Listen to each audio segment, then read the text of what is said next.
Olá!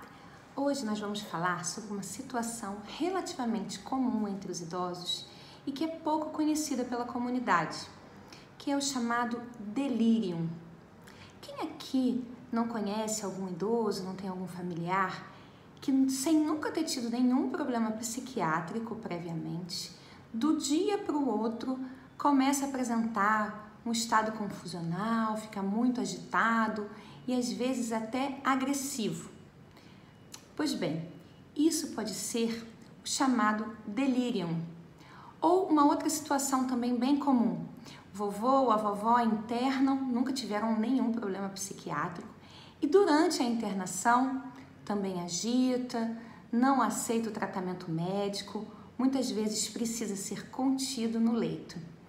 Muito bem, isso deve ter sido um quadro de delírio nessa internação. E o que é o delírio?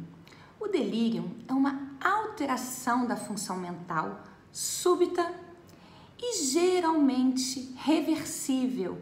Por quê? Porque ela tem uma causa, tem algo acontecendo que está causando esta alteração mental. Então, descrevendo melhor o quadro, o paciente fica muito desatento, desorientado, pensamento desorganizado, há uma flutuação do nível de consciência, o paciente passa do sonolento para o extremamente agitado, hipervigio, olhando tudo, nervoso. O comportamento também muitas vezes agressivo, sem aceitar o tratamento. Então, esse é o quadro do delírio, mas sabendo da boa notícia, que é uma condição potencialmente reversível. Então, por isso, a gente tem que tentar descobrir qual é a causa do delírio.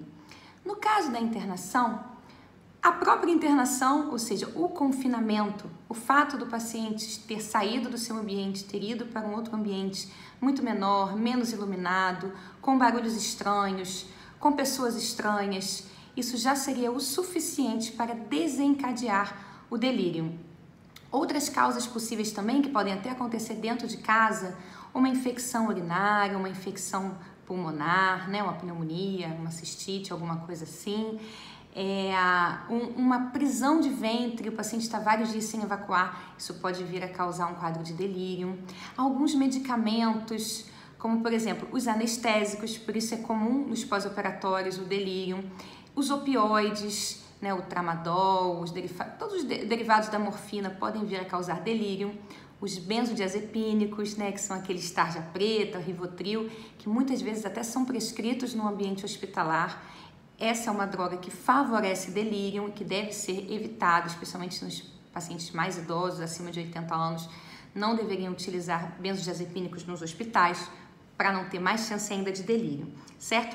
A desidratação também pode ser uma causa de delírio, então especialmente no verão, está bem atento à ingesta hídrica para que uma situação como essa não aconteça, certo?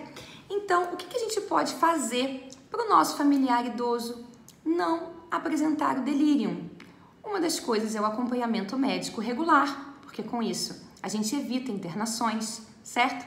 Manter um bom nível de hidratação, estar atento à prisão de ventre, estar atento a sinais de infecção, o odor da urina está fétido, está tendo uma tosse, uma febre, uma piora do estado geral, uma inapetência, tudo isso pode ser um sinal de que o idoso está com alguma infecção e a infecção é causa de delírio, certo? Então, tendo esses cuidados, muito menos provavelmente o seu familiar vai apresentar o delírio.